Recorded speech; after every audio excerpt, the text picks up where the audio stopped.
secara resmi kita memulai kelas kita pada malam hari ini. Selamat malam para semuanya. Dan selamat bergabung dalam pelajaran kita yang ke-9. Minggu lalu kita tidak ada kelas karena mid test. Dan hari ini adalah pengumpulan mid test terakhir. Oke, baik. Saya akan mengajak kita untuk berdoa terlebih dahulu untuk memulai pelajaran kita pada hari ini. Mari kita bersatu dalam doa. Bapa di surga, kami mengucap syukur Tuhan untuk kasih setia pada kami. Tuhan, kami rindu untuk memahami kebenaran-kebenaran-Mu lebih dalam lagi. Dan kami ingin tahu, terutama malam ini kami ingin belajar tentang doktrin keselamatan. Kami ingin tahu bagaimana kedaulatan-Mu dan tanggung jawab yang Kau tekankan kepada manusia. Semua bisa menjadi padu di dalam firman-Mu. Pimpin kami Tuhan, kami berdoa dalam nama Yesus Kristus. Amin. Oke, baik. Kita lihat diktat kita. Kita sudah sampai halaman berapa? Oke, kita sudah lihat halaman 7 di diktat kita. Doktrin, kita sudah mempelajari doktrin Calvinisme dan kita sudah mempelajari yang pertama yaitu doktrin Calvinisme tentang kedaulatan Allah. Mana kita melihat Calvinis percaya bahwa Allah telah menentukan segala sesuatu. Allah menentukannya, mendekritkannya. Dan kita sudah lihat bahwa itu adalah suatu hal yang tidak alkitabiah. Dan kita masuk kepada poin yang berikutnya yaitu unconditional election. Masuk ke dalam unconditional election berarti kita sudah masuk ke yang disebut sebagai tulip. Jadi tulip ya. Dan tentu mestinya kalian semua ingat tulip ini singkatan apa. T adalah total depravity, U adalah unconditional election. Nah, kita akan membahas tentang poin unconditional election ini.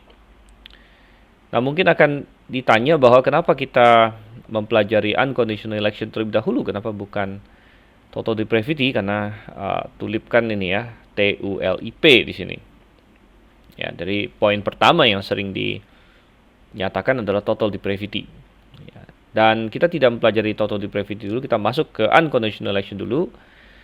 Karena unconditional election adalah boleh dibilang inti dari Calvinisme.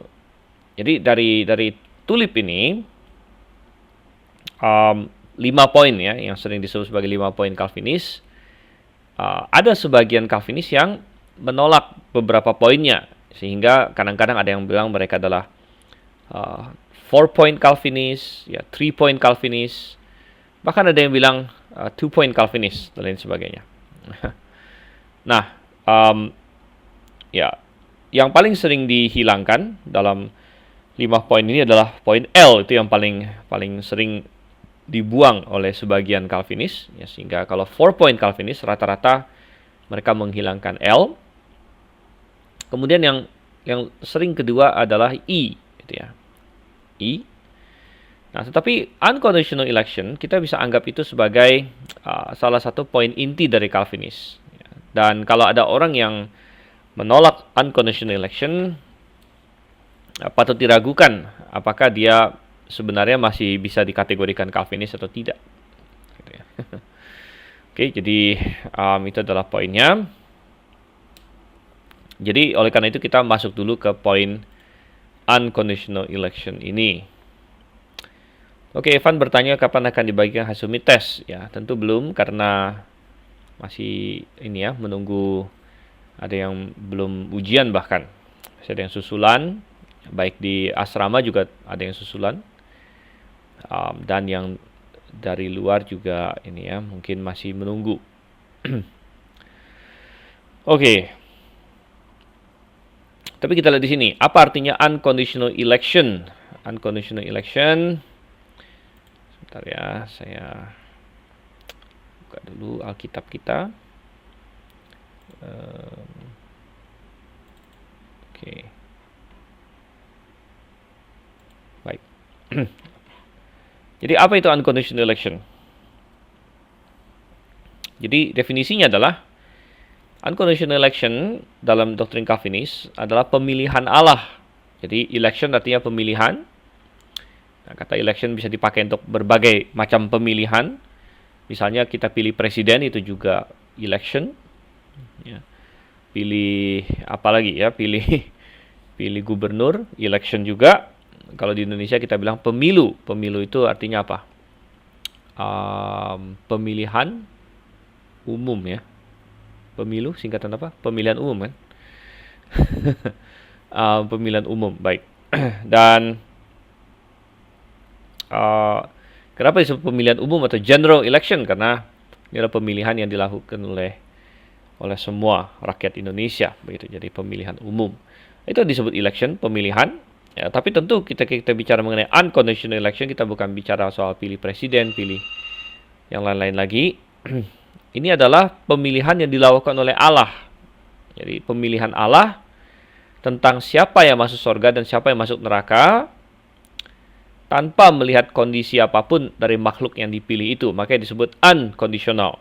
Unconditional berarti tidak bergantung kepada kondisi. Ya, tidak bergantung pada kondisi.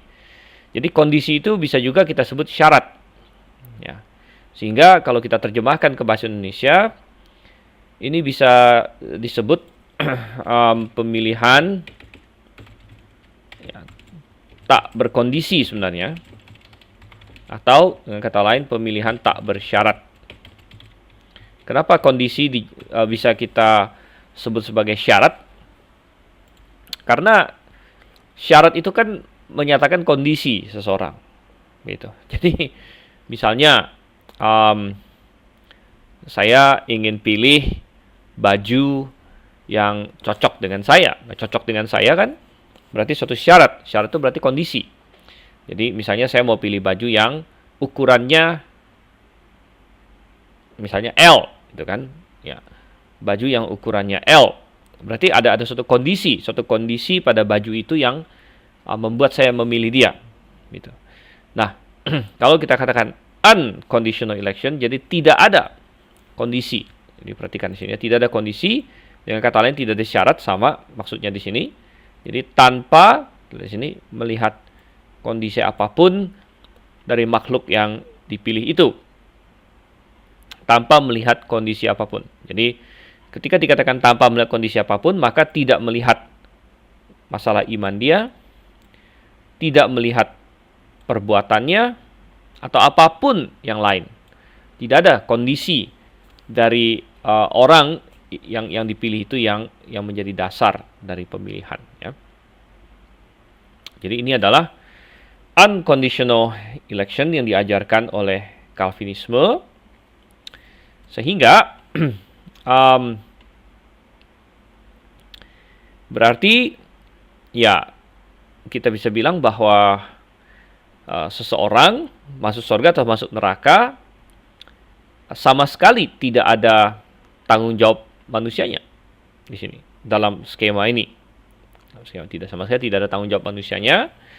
Tidak berdasarkan iman juga kalau begitu. Jadi masuk surga bukan berdasarkan iman dalam skema ini. Ya, karena iman bukanlah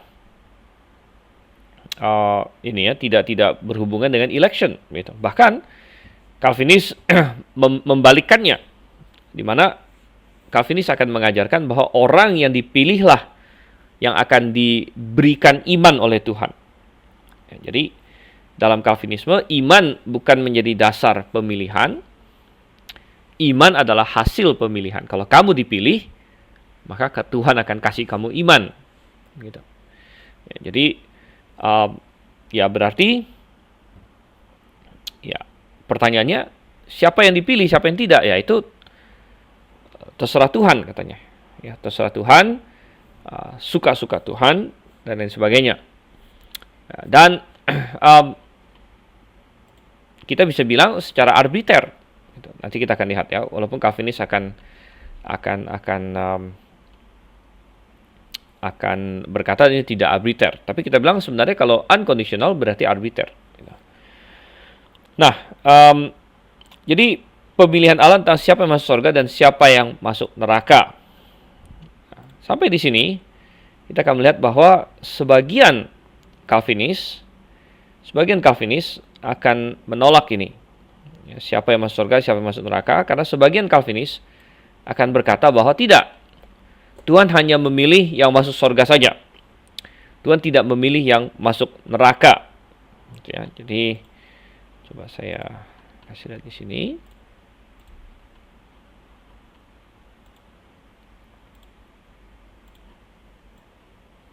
Jadi di dalam kita bilang ya. Wah, warnanya kurang bagus. Kita ganti dulu. Oke. Di dalam Calvinisme itu sendiri ada, kita bilang ya, ada variasi ya, mengenai ini. Yang satu kita bisa sebut sebagai single predestination. Yang kedua adalah double predestination.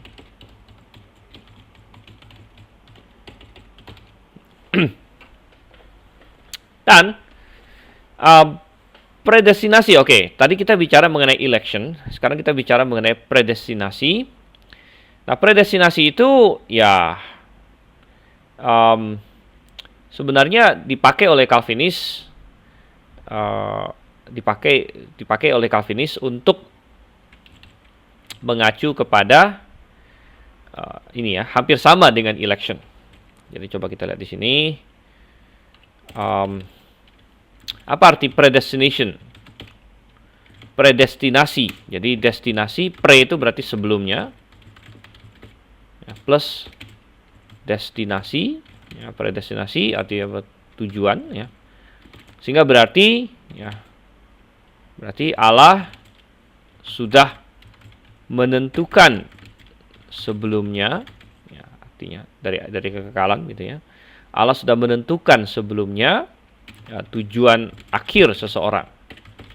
Maksudnya surga atau neraka. Ya. Jadi destination.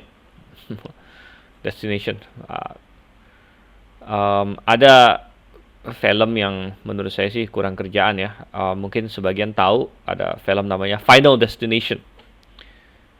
Saya pernah lihat, tapi itu kayaknya sudah dibikin jadi ada 1, 2, 3 berapa seri ya. Saya hanya pernah lihat 1 atau berapa begitu.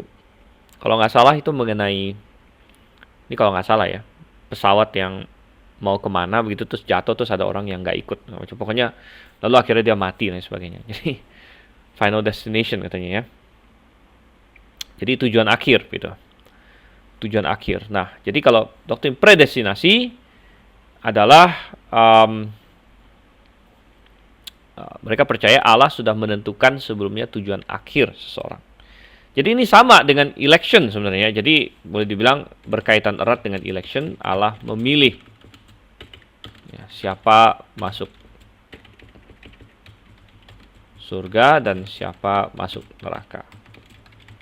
Jadi dengan demikian boleh dibilang istilah election dengan predestination itu di dalam Calvinisme tidak ada perbedaan yang terlalu berarti sebenarnya, walaupun kadang-kadang Calvinis ya memberikan istilahnya penekanan yang berbeda antara predestination dengan election, tapi pada intinya dalam sistem mereka predestinasi dengan election ini sama ya, boleh dibilang efeknya sama gitu. Nah, dengan demikian kita melihat di dalam Calvinisme itu sendiri ada 2 variasi, yaitu single predestination dengan double predestination. Jadi maksudnya apa? Double predestination ya, adalah percaya bahwa Allah menentukan, jadi predestinate kan, menentukan sejak awal ya, siapa yang masuk surga, dan jadi double, siapa yang ya masuk neraka. Kenapa disebut double predestination? Karena berarti Allah menentukan dua-duanya. Yang masuk surga Tuhan tentukan, yang masuk neraka Tuhan tentukan juga. Itu disebut double predestination, gitu ya.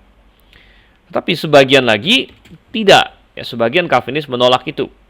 Jadi mereka bilang, oh tidak, kami tidak percaya double predestination. Kami percaya Allah menentukan siapa yang masuk surga. Tok. Ya, jadi Allah menentukan siapa yang masuk surga saja, itu saja. Allah tidak menentukan siapa yang masuk surga. Allah tidak menentukan siapa yang masuk neraka, melainkan ya hanya ya to pass over. Pass over artinya apa? Melangkahi, ya, melangkahi, ya, artinya melewatin lah, ya, yang non pilihan. Non pilihan. Jadi, internet saya kenapa ini? Halo, halo. Oke. Internetnya bisa nggak? Apakah saya on? Oke, ini di sini dikatakan saya disconnect ya. Coba saya tes dulu dengan website lain. Coba bisa nggak kita akses? Sepertinya bisa. Oh, tapi sebentar.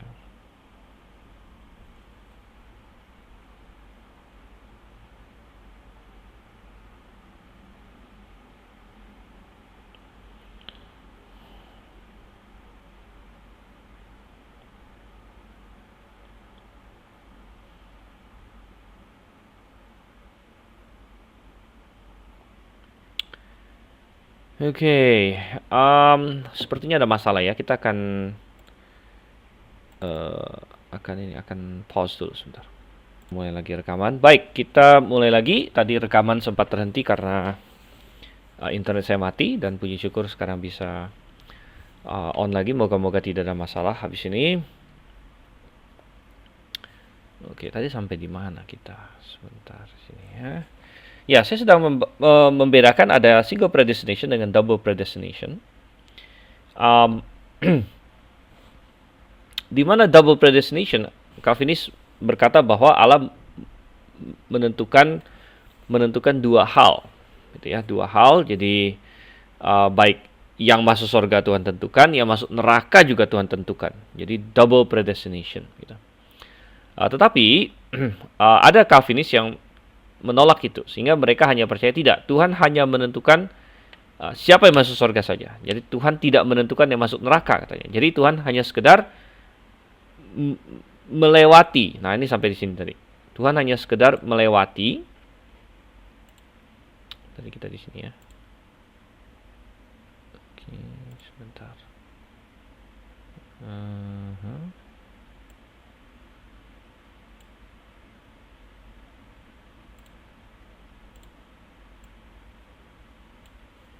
Ya, hanya melewati, atau istilah mereka tuh pass over. Ya, melengkapin, orang bilang. Jadi dilangkahi, melangkahi yang non pilihan. Dilangkahi begitu. Nah, kenapa ada sebagian Calvinis yang pegang ini? Karena ya, kalau misalnya Tuhan menentukan masuk surga, ya tentu semua orang setuju-setuju saja kalau misalnya memang semua manusia masuk surga begitu. Misalnya di dunia ini tidak ada orang yang masuk neraka, semuanya masuk surga, ya kita tidak terlalu bermasalah sebenarnya dengan mau unconditional election kah, mau apakah, itu nggak terlalu masalah gitu. Tapi permasalahannya adalah sebagian besar manusia, mayoritas umat manusia itu kan masuk neraka. Tuhan Yesus sendiri mengajarkan bahwa lebarlah jalan yang menuju kepada maut, sempitlah jalan yang menuju kepada hidup, gitu. Sehingga bagaimana dengan orang-orang yang masuk neraka itu? Rupanya ada banyak kaum Calvinis yang tidak tidak damai sejahtera begitu, mengajarkan bahwa Allah menentukan mereka masuk neraka, gitu. Sehingga mereka memainkan, kalau saya bilang sih kayak tipuan sulap, ya, tipuan sulap, karena tipuan sulap itu kan dia ini ya, pakai tangan tadi selipin kemana gitu. Sehingga mereka hanya berkata sebagian di sini, oh Tuhan hanya menentukan yang masuk surga saja. Tuhan nggak menentukan yang masuk neraka kok. Tuhan cuma menentukan siapa masuk surga. Tuhan hanya memilih yang masuk surga saja. Nah, sisanya Tuhan lengkapin. Tuhan langkahi Tuhan. Jadi Tuhan tidak menentukan mereka masuk neraka. Tapi itu adalah suatu posisi yang sebenarnya menipu gitu. Menipu. Kenapa? Walaupun yang single predestination ini menurut saya hati nuraninya lebih jalan, tapi yang double predestination ini logikanya lebih jalan gitu. Jadi ini Calvinis gitu ya. Calvinis yang percaya single predestination, ya, hatinya lebih jalan menurut saya, karena dia merasa ada masalah kalau misalnya kita mengajarkan Tuhan menentukan mayoritas umat manusia untuk masuk neraka begitu saja. Ya, itu ada masalah menurut mereka. Sehingga mereka mencoba melembutkan doktrin Calvinis, sehingga mereka bilang Tuhan hanya menentukan yang masuk surga saja, tidak menentukan yang masuk neraka. Tapi walaupun hati mereka lebih jalan, yang double predestination, logika mereka lebih jalan. Ya, logika mereka lebih jalan. Kenapa? Logika mereka lebih jalan karena hanya ada dua tempat begitu. Kalau bukan surga, neraka. Siapapun yang tidak dipilih masuk surga akan masuk neraka. Itu adalah esensinya. Gitu. Sehingga ketika Tuhan memilih siapa yang masuk surga, berarti pada saat yang sama itu juga Tuhan memilih siapa yang masuk neraka. Itu tidak bisa seperti itu ya. Kalau misalnya saya mau bawa kelas kita jalan-jalan ya, siapa mau jalan-jalan. Nah, misalnya kita mau jalan-jalan, ya jalan-jalan kemana kek begitu ya, ke Bali misalnya atau ke luar negeri, ke mana, ke Eropa, kita jalan-jalan ke Eropa. Tapi saya bilang saya hanya bisa bawa beberapa orang dari antara kalian, gitu kan? Saya akan pilih. Jadi yang saya pilih berarti ikut saya ke Eropa misalnya. Tapi yang lain itu bukan berarti saya pilih untuk tinggal di Indonesia begitu, misalnya ya. Nah, tapi tidak bisa ya. Ketika saya pilih siapa yang ke Eropa, berarti yang lain sudah berarti dipilih untuk tidak. Nah, ini pun masih dalam perumpamaan atau analogi manusia ini masih kurang pas, karena orang yang tidak saya pilih ke Eropa, bisa saja dia pergi sendiri tanpa saya gitu kan. Tapi kalau sorga dan neraka kan nggak bisa. Kalau bukan Tuhan pilih dia masuk sorga, berarti dia nggak mungkin masuk sorga dengan cara dia sendiri gitu, tanpa pemilihan Allah. Ya, jadi dengan Tuhan memilih siapa masuk sorga, kemudian yang lain tidak dipilih, sama juga berarti memasukkan mereka ke dalam neraka. Jadi kita bilang double predestination adalah konsekuensi logis, dan memang banyak Calvinis yang ya oke lah, memang kita mengajarkan double predestination. Sedangkan sebagian Calvinis masih malu-malu lah istilahnya, malu-malu untuk mengakui bahwa doktrin mereka mengajarkan Allah menentukan kebanyakan manusia untuk masuk neraka gitu. Ya, sehingga mereka mencoba dengan cara seperti ini ya. Tapi sekedar memastikan itu poin yang harus diingat gitu ya. Oke, nah kita akan melihat benarkah Calvinis mengajarkan ini. Jadi saya kembali ke sini dulu. Oke. Ke diktat kita, benarkah Calvinis mengajarkan ini? Karena kita ingin mendokumentasikan segala sesuatu, seperti kemarin kita mendokumentasikan bahwa Calvinis benar-benar mengajarkan pandangan kedaulatan Allah yang kita katakan ini, bahwa Allah menentukan segala sesuatu, dan kita dokumentasikan itu karena dalam pengalaman kita bicara dengan Calvinis, ya, Calvinis itu kadang-kadang tidak mau mengakui apa yang dia ajarkan, gitu ya. Nah, itu ada beberapa sebab. Satu, ya mungkin Calvinis yang kita sedang bicara dengan dia itu tidak begitu paham pengajaran Calvinis itu sendiri. Jadi kan banyak orang mengaku Calvinis, belum tentu dia paham apa yang dia sendiri ajarkan, apa yang Calvinis sendiri ajarkan, itu belum tentu dia paham. Jadi kita harus mendokumentasikan ini dengan baik, kita tunjukkan bahwa ya memang begitu apa adanya, ya. Jadi kita akan melihat apa yang Calvinis ajarkan tentang unconditional election. Tapi sebelumnya coba saya lihat ini ya, ada beberapa pertanyaan tadi dari atas, saya akan jawab dulu. Oke, pertama dari mana nih? Dari Richard, tapi Richardnya lagi nggak ada nih kayaknya. Oke, karena Richard lagi nggak ada, jadi saya lengkap sebentar. Saya langkahi dulu ke Evan dulu, pertanyaan Evan. Oke, katanya pertanyaannya intinya, bukankah justru inti dari Calvinisme berdasar pada total depravity? Karena total depravity maka menghasilkan 4 poin yang lain seperti mata rantai. Bagaimana Pak? Kadang-kadang Calvinis berkata demikian, tetapi pada kenyataannya sebenarnya tidak. Gitu ya. Bahkan ada kelompok-kelompok Arminian tertentu, ya, yang misalnya menyebut diri Reform Arminian. Jadi ada kelompok Reform Arminian. Mereka mengatakan bahwa mereka menerima poin T, gitu. Tapi mereka bukan Calvinis. Jadi mereka menerima total depravity menurut kata kaum Reform Arminian. Jadi mereka menerima poin total depravity, tapi mereka berkata bahwa mereka menyuguhkan, Alkitab menyuguhkan solusi yang berbeda. Jadi total depravity tetap oke, tapi kemudian solusinya berbeda. Gitu. Solusi Calvinis adalah unconditional election. Nah, solusinya Reform Arminian beda lagi, begitu ya. Jadi walaupun Calvinis sering berkata, oh dasarnya adalah total depravity, tapi sebenarnya tidak juga. Gitu. Tidak juga karena total depravity bisa dipegang, ya minimal ya sampai dengan batas-batas tertentu, ya nggak masalah, begitu, tanpa harus menghasilkan Calvinisme sebenarnya. Oke, baik. Oke, Richard sudah muncul lagi. Oke, Richard sudah muncul ya. Videonya nggak gerak. Yang lain gimana? Video saya gerak nggak? Atau mungkin ini aja di videonya jalan nggak ini? Oke ya, baik.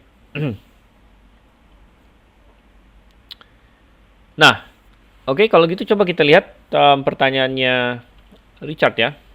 Apa perbedaan antara unconditional election dengan konsep hyper grace yang diimani sebagian karismatik? Ya tentu berbeda ya. Berbeda. Jadi unconditional election unconditional election berbicara mengenai unconditional election berbicara mengenai proses keselamatan itu seperti apa. Jadi unconditional election itu menjelaskan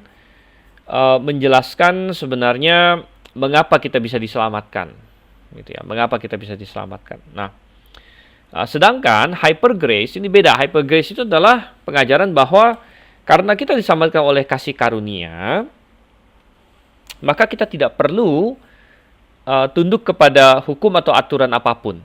Ya, jadi walaupun mungkin tidak disuguhkan dengan cara demikian, tapi intinya hyper grace istilahnya apa ya? Semacam memperbolehkan manusia untuk berdosa atau tidak usah terlalu peduli dengan hukum-hukum Tuhan, gitu ya. Karena toh kita diselamatkan karena grace, begitu. Karena jadi ya hyper grace cenderung memperbolehkan atau mengizinkan atau ya mengokekan ya orang untuk berdosa karena toh kita diselamatkan karena kasih karunia, begitu. Jadi berbeda ya, berbeda. Nah, bisa nggak ada orang yang percaya unconditional election dan juga percaya hyper grace? Ya bisa-bisa saja, gitu ya. Bisa-bisa saja. Walaupun Calvinis klasik tentu berbeda. Calvinis klasik tidak akan memegang hyper grace, gitu ya. Oke, kemudian Pak Solihin bertanya, unconditional election ini bisa diartikan Allah pilih kasih untuk siapa masuk surga, siapa masuk neraka, apakah begitu? Ya bisa dikatakan demikian. Allah memilih siapa masuk surga, siapa masuk neraka. Bahkan kita bilang bukan hanya sekedar pilih kasih, bahkan boleh kita bilang secara arbiter, artinya ya secara ngacak begitu. Secara ngacak ya. Secara ngacak, kenapa secara ngacak? Karena tidak berdasarkan kondisi apapun, gitu ya. Nanti kita akan bahas itu. Ya. Oke. Apa lagi ya? Oke, saya rasa itu saja ininya. Nah, oke, sekarang kita mau melihat dokumentasi tentang ya.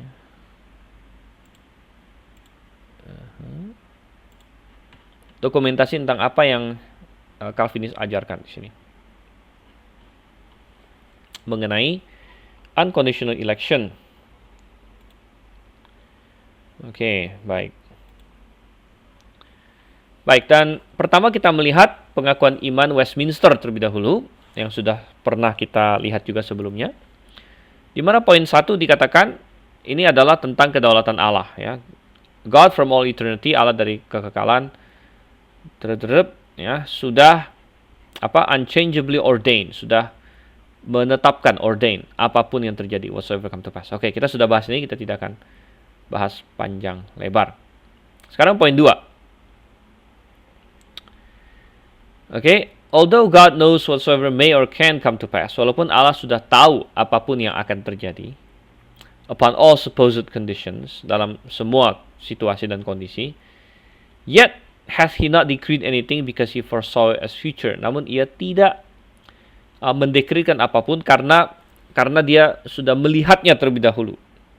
Ya, jadi Tuhan tidak melihat sesuatu lalu kemudian Tuhan dekretkan.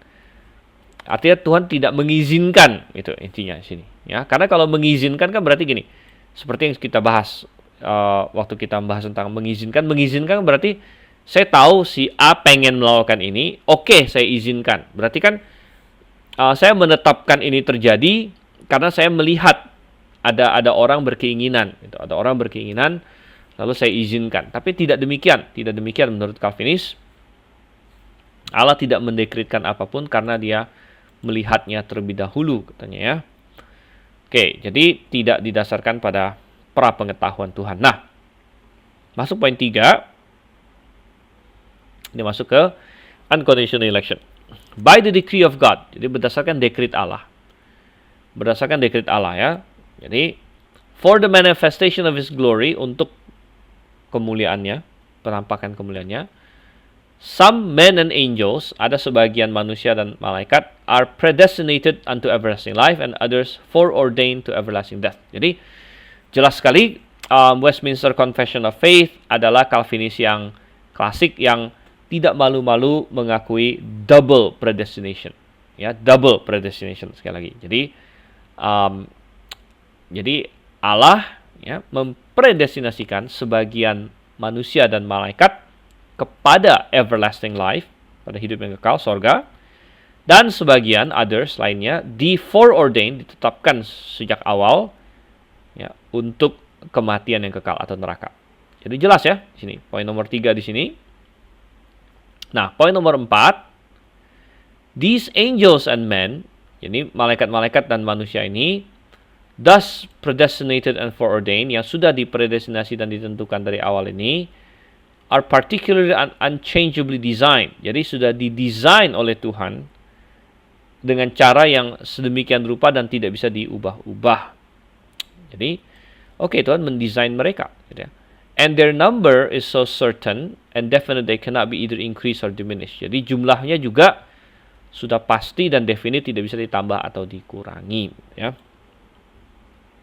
Oke, poin nomor 5. Those of mankind that are predestinated unto life. Jadi manusia-manusia itu yang dipredestinasikan untuk kehidupan, yang masuk surga, ya.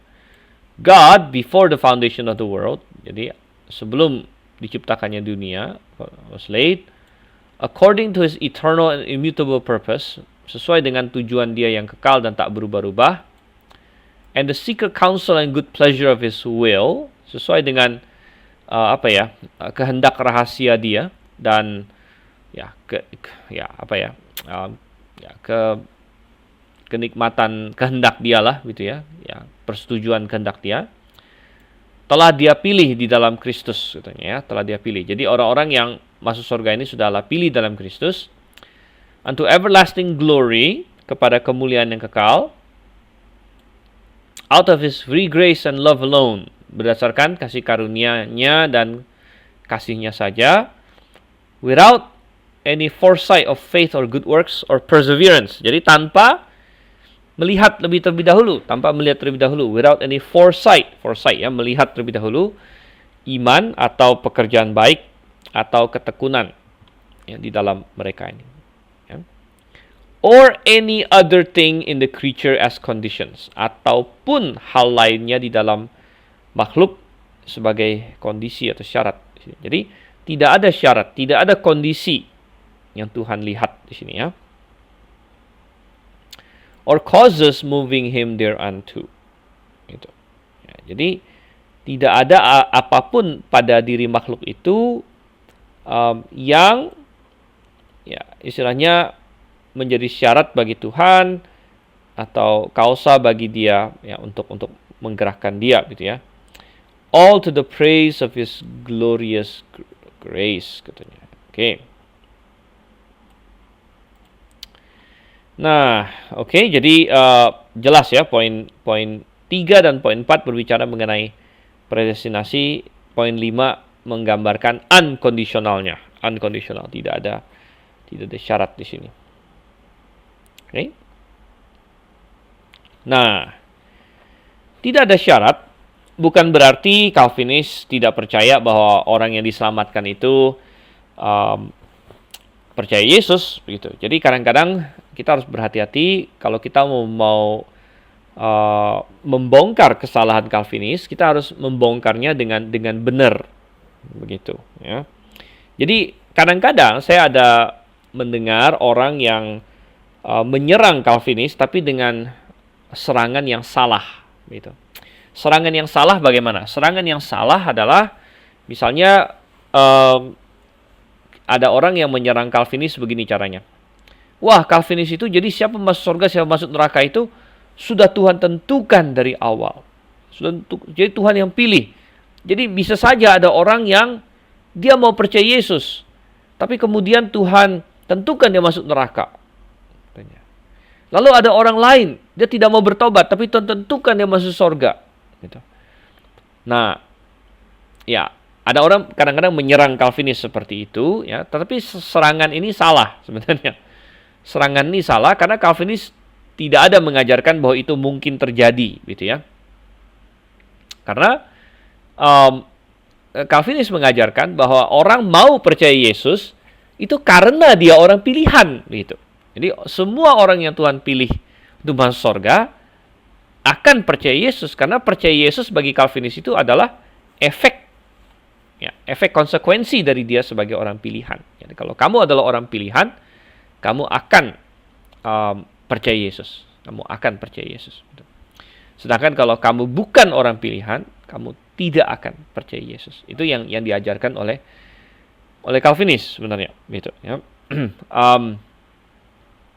Nah, tentu kita bisa menyerang Calvinis dengan memperlihatkan ya kesalahan sistemnya, tapi kita harus berhati-hati untuk tidak salah menyerang. Artinya bukan itu poin pengajaran mereka, gitu ya. Karena kalau kita lihat poin yang ke-6, poin ke-6 dalam Westminster, as God had appointed the elect unto glory, ya, karena Allah sudah menentukan kaum pilihan, the elect ya, elect kaum pilihan kepada kemuliaan, so hath he, demikian juga dia Allah, by the eternal and most free purposes of his will foreordain all the means thereunto.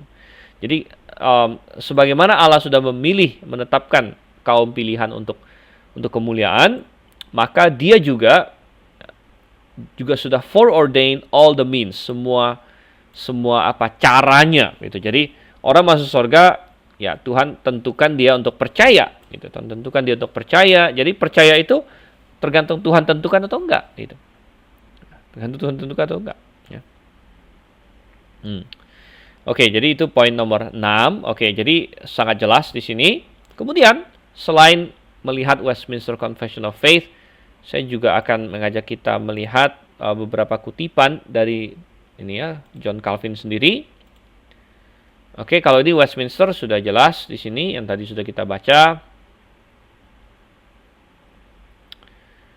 Sekarang kita melihat ya Institutus Calvin. Dia berkata, by predestination we mean the eternal decree of God. Jadi predestinasi adalah dekret kekal Allah, by which he determined with himself whatever he wished to happen with regard to every man. Ya, jadi dekret Allah di mana dia menentukan apa yang akan terjadi kepada setiap manusia. Nah, perhatikan kata Calvin, all are not created on equal terms. Tidak semua orang diciptakan sama, katanya. Tidak semua orang diciptakan sama. Melainkan some are preordained to eternal life. Ya, sebagian sudah tentukan dari awal kepada hidup yang kekal. Others to eternal damnation. Orang-orang lain sudah Tuhan tentukan untuk kematian kekal atau kebinasaan kekal. Jadi Calvin juga double predestination. Jelas di sini ya. Double predestination. Allah tentukan sebagian untuk hidup kekal, sebagian untuk eternal damnation. Jadi kita melihat double predestination adalah posisi Calvinis yang sejati sebenarnya. Ya. Jadi mereka yang malu-malu kucing, ya mau single predestination itu adalah reaksi terhadap ini ya. Dia tidak mau menjelaskan bagian Calvinisme ini. Dia mau Tuhan ordain to eternal life, oke, tapi tidak mau Tuhan ordain to eternal damnation. Gitu. Tapi itu adalah sesuatu yang tidak bisa terelakkan kalau Allah pilih sebagian masuk surga, eternal life, ya sisanya ya kan nggak mungkin nggak jelas begitu ya, sisanya berarti itu eternal damnation gitu. And accordingly, as each has been created for one or other of these end, we say that he has been predestinated to life or to death. Jadi ada manusia yang diciptakan, created for eternal life, ada yang created for eternal damnation. Ya, ini adalah suatu doktrin yang sebenarnya sangat kejam ya, sangat kejam kalau menurut saya, dan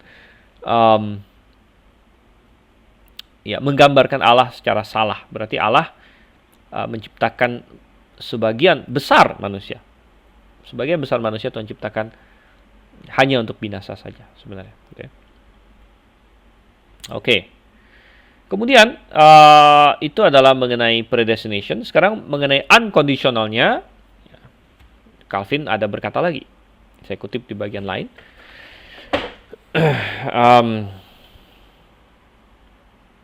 Therefore, katanya, if we cannot assign any reason for his bestowing mercy on his people, jadi katanya, kalau kita tidak bisa menaruh alasan apa-apa, maksudnya bagi Tuhan, for his bestowing mercy on his people, jadi kita tidak bisa menaruh alasan kenapa Tuhan memberikan kasih karunia, belas kasihan pada umatnya, selain bahwa ya memang maunya Tuhan. Jadi kenapa Tuhan pilih sebagian masuk sorga? Kan menurut Calvinis tidak ada kondisinya, tidak ada syaratnya. Jadi ya memang ya kebetulan Tuhan mau selamatkan yang ini gitu. Tetapi sama, neither can we have any reason for his reprobating others. Berarti kita juga tidak bisa punya alasan kenapa Tuhan mereprobasi. Mereprobasi ini ya lawan dari mengelect ya. Jadi mereprobasi berarti menentukan masuk neraka, gitu kan? Jadi kita tidak punya alasan kenapa Tuhan menentukan orang masuk neraka, mereprobate sebagian selain kehendak Tuhan. Memang Tuhan maunya begitu. Dan sekali lagi Calvin di sini jauh lebih konsisten dari apa yang kadang-kadang diakui oleh sebagian Calvinis, gitu. Jadi sebagian Calvinis kebanyakan Calvinis, dia akan berargumen seperti ini. Allah menentukan kita masuk sorga, ya itu tidak berdasarkan apa-apa. Jadi unconditional. Tetapi yang masuk neraka itu karena dosa mereka, katanya. Jadi itu argumen standar Calvinis. Kalau kita ketemu Calvinis manapun pasti akan ngomong seperti itu. Yang masuk sorga, katanya, itu unconditional. Yang masuk neraka itu adalah karena dia berdosa. Karena dia berdosa. Tetapi Calvin sendiri berkata bahwa kalau tidak ada alasan kenapa Tuhan kasih belas kasihan kepada sebagian manusia, yaitu kaum pilihan, selain kehendak Tuhan, suka-suka Tuhan, istilahnya ya. Ya, Pak Andi bilang suka-suka Tuhan, benar ya. Maka sebenarnya juga tidak ada alasan. Neither can we have any reason for his reprobating others. Kita tidak punya alasan kenapa Tuhan mereprobate. Sekali lagi, reprobate adalah lawan dari elect. Elect itu memilih orang masuk surga. Reprobate itu intinya memilih masuk neraka, ya, mereprobasi seseorang. Jadi kita tidak punya alasan kenapa Allah mereprobasi seseorang selain juga kehendak Tuhan. Jadi kita tidak bisa, menurut Calvin, ini Calvin yang ngomong, bukan saya loh. Jadi ini Calvin yang ngomong bahwa kita tidak bisa memakai dosa sebagai alasan Allah mereprobasi manusia begitu. Karena karena kenapa? Logika aja. Orang yang dipilih masuk surga pun berdosa gitu. Jadi tidak mungkin Tuhan mereprobasi seseorang karena dia berdosa. Karena kalau misalnya karena berdosa, maka semuanya harus direprobasi gitu. Semuanya harus dipilih masuk neraka karena semua berdosa. Berarti masalah dosa bukan menjadi alasan kenapa Tuhan memilih dia untuk masuk neraka sebenarnya. Begitu. Jadi kita bilang oleh karena itu baik pemilihan masuk surga maupun pemilihan masuk neraka di dalam Calvinisme, di dalam unconditional election itu benar-benar arbiter sebenarnya. Arbiter artinya suka-suka Tuhan. Dan sebenarnya kalau kita bilang suka-suka Tuhan, kita juga percaya sih suka-suka Tuhan. Tapi suka-suka Tuhan bukan secara arbiter, tapi Tuhan punya aturan kalau menurut kita. Suka-suka Tuhannya adalah kita percaya bahwa Tuhan memilih yang mau percaya Yesus itulah yang akan selamat. Gitu. Nah, tidak demikian dengan Calvinis. Calvinis tidak ada kondisinya. Tidak ada kondisi. Ya. Oke. Jadi ini Calvinis itu yang ngomong. Jadi Calvinis harus mencamkan apa yang Calvin ngomong ya. When God is said to visit in mercy or harden whom He will, men are reminded that they are not to seek for any cause beyond His will. Jadi kenapa Tuhan kasih mercy atau mengeraskan sebagian? Kita tidak boleh mencari alasan lain selain itu kehendak Tuhan. Ya, ini adalah pengakuannya John Calvin sendiri. Oke. Jadi baik itu saya bagikan. Tentu kalau mau sih bisa saja kita kutip lagi ya tokoh-tokoh lainnya dalam Calvinisme seperti Sproul kah, Arthur Pink kah, dan lain sebagainya. Tapi saya rasa cukup John Calvin dengan Westminster Confession of Faith di sini.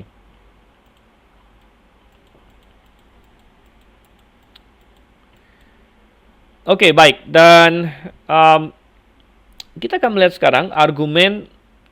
Oke, jadi kita sudah melihat apa yang Calvinis ajarkan mengenai unconditional election. Sekarang kita akan melihat argumennya apa? Kenapa Calvinis mengajarkan unconditional election?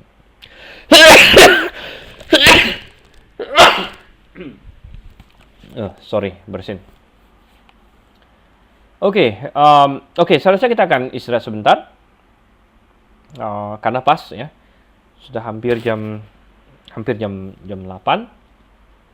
Kita istirahat sekitar 5 menit sambil saya cari minum terlebih dahulu. Oke, kita akan pause sebentar. Oke, kita akan mulai lagi. Saya harap semua sudah bergabung kembali dalam acara kita, dalam kelas kita. Oke, dan kita akan lihat di sini apa argumen-argumen utama yang akan dipakai oleh Calvinis untuk mengajarkan unconditional election ya. Oke.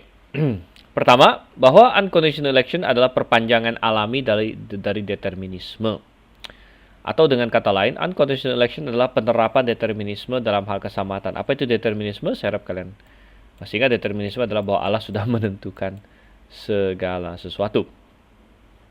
Dan makanya mengapa kita mempelajari poin A ini terlebih dahulu? Karena kalau kita artinya kalau Calvinis benar mengenai poin A, maka sebenarnya kita udah nggak perlu bicara poin ini lagi semua, gitu.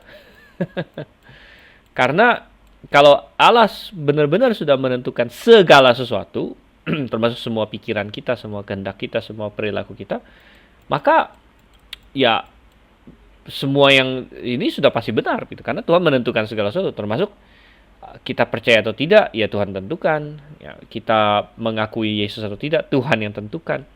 Masuk surga dan masuk neraka, Tuhan yang tentukan, nggak ada masalah. Kalau misalnya determinisme itu benar, maka unconditional election sudah pasti benar. Jadi itu menjadi argumen pertama, bahwa determinisme kalau penerapannya dalam hal keselamatan adalah unconditional election. Tuhan menentukan siapa yang masuk surga, siapa yang masuk neraka. Dan tadi sudah kita lihat di dalam Westminster Confession of Faith, kita sudah melihat bahwa mereka mendasarkan itu pada dekret Allah, gitu. Dekret Allah. Oke. Kemudian kita akan melihat bahwa Calvinis berkata unconditional election didukung oleh ayat-ayat Alkitab. Mereka berkata. Jadi mereka berkata Alkitab mengajarkan pemilihan. Alkitab mengajarkan election. Dan mereka akan membuka ayat-ayat seperti Efesus 1 ayat 4, Roma 9, dan lain sebagainya. Dan ini adalah argumen yang akan penting untuk kita bahas tentunya, karena benar atau tidaknya sesuatu ujung-ujungnya kita tentukan berdasarkan Alkitab, benar kan? Karena kita percaya bahwa Alkitab adalah otoritas tertinggi bagi kita atau standar kebenaran, sehingga apakah unconditional election ini benar atau tidak tergantung kepada apakah ayat-ayat Alkitab ini benar mengajarkan unconditional election atau tidak. Gitu. Nanti kita akan lihat. Kemudian C, ya. Unconditional election adalah satu-satunya sistem yang menghilangkan jasa pada diri manusia untuk kita lihat halaman berikut, untuk keselamatannya. Jadi menurut Calvinis, kalau seseorang tidak percaya unconditional election, maka berarti nanti ada sesuatu pada diri manusia yang bisa dibanggakan. Gitu. Jadi mereka akan bilang bahwa unconditional election adalah satu-satunya sistem yang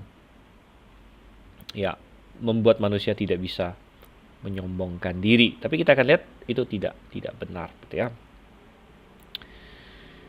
Oke, dan D, kita akan melihat bahwa mereka berkata bahwa unconditional election diharuskan karena total depravity. Nah, nanti masuk ke poin D ini, kita akan masuk ke poin C, yaitu total depravity, gitu ya. Oke, baik. Dan kita akan lihat beberapa hal. Jadi sama seperti dalam waktu kita membahas poin mengenai determinisme, kita akan lihat poin Calvinis, kemudian kita akan lihat jawaban kita di sini. Pertama, poin Calvinis adalah bahwa determinisme, karena Tuhan sudah menentukan segala sesuatu, maka unconditional election itu benar. Tapi kita menjawab di poin kita bahwa determinisme adalah salah. Jadi determinisme tidak bisa dijadikan dasar untuk mendukung unconditional election karena determinisme itu sendiri salah. Dan ini sudah kita bahas dalam poin kedaulatan Allah di sini ya. Poin kedaulatan Allah. Oke, kemudian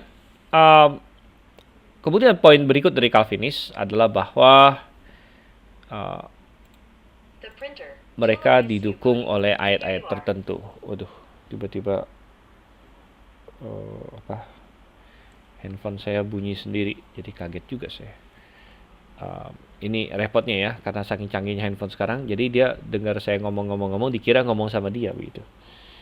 Oke, kita ini dulu. Sering begitu dia. Oke, kita taruh tempat lain dulu. Oke, nah kita lihat di sini bahwa ayat-ayat ya. Nah, mengenai ayat-ayat kita akan lihat itu di poin D. Ayat-ayat dipakai untuk mendukung unconditional election ternyata sama sekali tidak mengajarkan unconditional election. Tapi saya ingin berkata di sini bahwa itulah alasannya mengapa kita sebagai non-Calvinis kita tidak boleh ragu untuk memakai istilah pemilihan.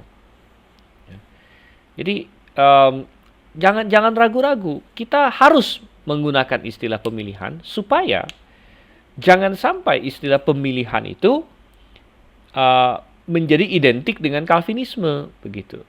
Yang selama ini memang terjadi demikian. Kalau misalnya Anda mendengar ada orang bilang saya percaya teologi pemilihan, banyak orang akan berpikir oh berarti dia Calvinis. Padahal tidak ya.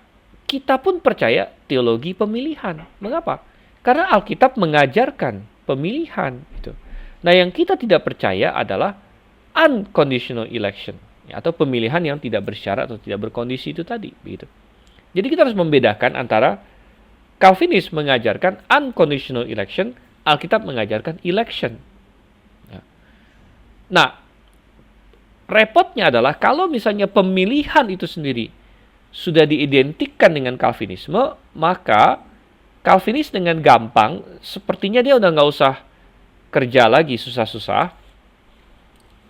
Dia tinggal membukakan ayat kepada orang bahwa, lihat, di sini ada ayat yang mengajarkan bahwa Allah memilih, gitu. Dan ketika dia menunjukkan kepada orang Kristen baru bahwa Allah memilih, seolah-olah dia sudah benar. Karena saya percaya pemilihan. Gitu. Calvinis adalah teologi yang percaya pemilihan. Padahal kita bilang, loh, kita pun percaya pemilihan. Jadi tidak ada yang salah dengan pemilihan, karena memang Allah memilih. Gitu. Artinya begini, bukankah siapa masuk surga, siapa masuk neraka, memang Allah yang tentukan. Gitu. Jadi nggak ada masalah. Tidak ada masalah bahwa Allah menentukan siapa masuk surga, siapa masuk neraka. Loh, memang surga punya Tuhan kok, begitu. Jadi kalau Tuhan yang menentukan siapa masuk surga, siapa masuk neraka, justru itu yang kita ajarkan. Kita mengajarkan itu, gitu. Misalnya, kita ngomong sama orang agama lain, agama, ya di Indonesia kan ada banyak agama, ya Islam, Buddha, Hindu. Di luar Indonesia masih ada lagi, ya di Jepang ada apa tuh namanya Shinto, ya Yahudi lain sebagainya. Ada banyak sekali, ada ateis. Lalu kita bilang, oh tidak bisa, Anda tidak bisa masuk surga dengan amal, Anda tidak bisa masuk surga dengan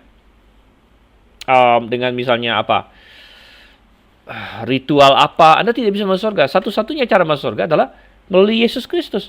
Kenapa begitu? Karena itulah jalan yang Tuhan tentukan. Nah, bukankah dengan cara demikian kita secara otomatis sudah mengajarkan bahwa yang menentukan siapa masuk surga, siapa masuk neraka adalah Tuhan, gitu.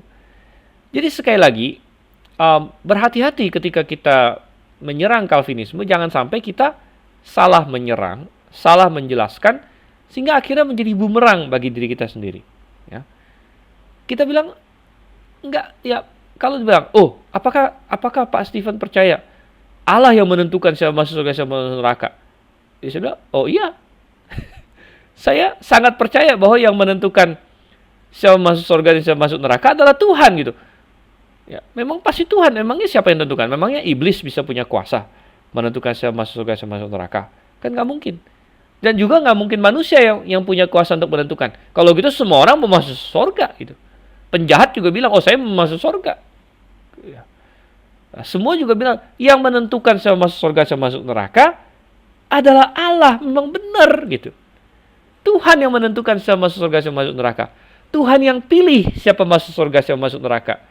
Itu tidak salah, itu benar. Jadi sekali lagi, ketika kita membongkar kesalahan Calvinis, jangan sampai kita salah menyerang, gitu. Salah menyerang, ya. Yang menentukan siapa masuk surga, siapa masuk neraka memang Tuhan. Memang Tuhan. Siapa lagi kalau bukan Tuhan loh? Ya, surga itu punya Tuhan. Misalnya ada orang masuk rumah saya, kan saya yang tentukan siapa boleh masuk, siapa tidak boleh masuk. Saya yang tentukan, gitu.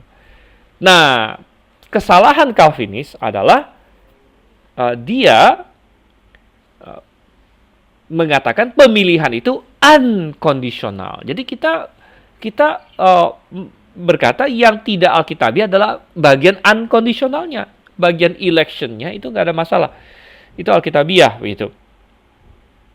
Nah, kenapa? Karena sekali lagi suatu bahaya kalau misalnya doktrin pemilihan, doktrin predestinasi, doktrin election diidentikan dengan Calvinis.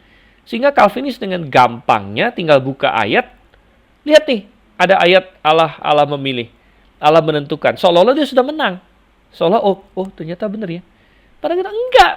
Election oke, predestinasi oke, tapi tunjukkan ada nggak ayat yang berkata unconditional election? Kan nggak ada, begitu. Tidak ada ayat yang mengajarkan unconditional election. Ada ayat yang mengajarkan election, ada ayat yang mengajarkan predestination, tidak ada ayat yang mengajarkan unconditional election dan unconditional predestination, gitu. Dan saya ajak kita lihat sekilas saja lah ya, sekilas ya. Kata, oke.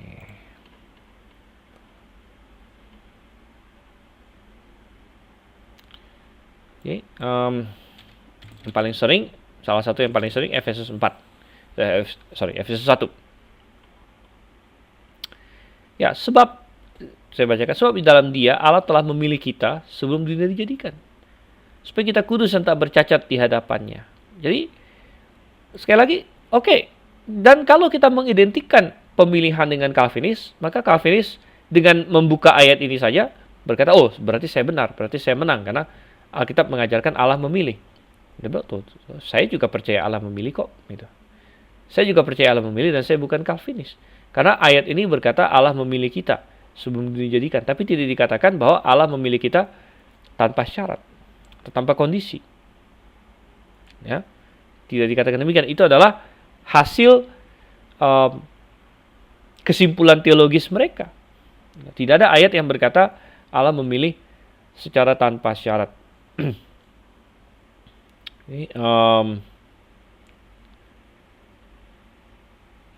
Oke, dan diteruskan itu ya.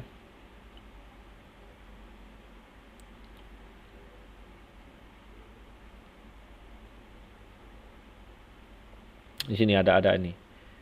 Ditentukan. Ada predestinated ayat 11, pasal 1 ayat 11-nya, Efesus 1 ayat 11. Ini kata di bahasa Inggris KJV ada istilah predestinated.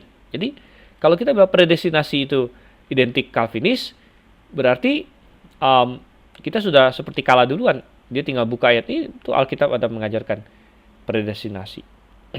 Ya. Baru kita bilang tidak. Gitu ya. Kita juga percaya predestinasi. Jadi dari semula ditentukan. Ini terjemahan bahasa Indonesia-nya. Dari semula ditentukan. Ya. Karena dalam Dialah kami mendapat bagian yang dijanjikan. Kami yang dari semula ditentukan untuk menerima bagian itu. Tapi tidak dikatakan penentuan ini tanpa kondisi atau tanpa syarat sama sekali gitu. Oke. Baik, itu sedikit sneak peek. Nanti kita akan bahas itu secara lebih panjang lebar lagi. Tapi coba kita lihat poin ini dulu, poin B di sini ya. Kenapa kita menolak unconditional election? Karena unconditional election membawa konsekuensi-konsekuensi yang fatal dan bertentangan dengan moral, logika, dan Alkitab. Gitu ya, bertentangan dengan moral, logika, dan Alkitab. Nah, ini adalah kesalahan-kesalahan, konsekuensi-konsekuensi fatal dari unconditional election. Kalau unconditional election itu benar, maka konsekuensinya adalah hal-hal ini. Apa saja? Satu, ya. Jika unconditional election itu benar, maka Allah tidak mengasihi kebanyakan manusia. Artinya semua orang yang masuk neraka, berarti Tuhan tidak mengasihi mereka. Ya, Tuhan tidak mengasihi mereka karena kebanyakan ya siapapun yang masuk neraka ya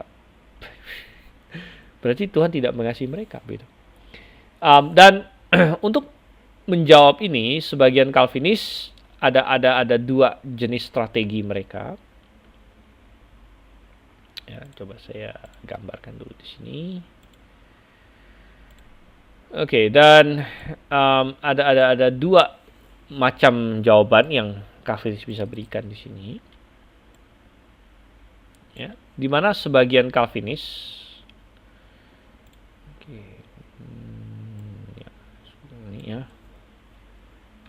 bersikukuh bahwa Allah mengasihi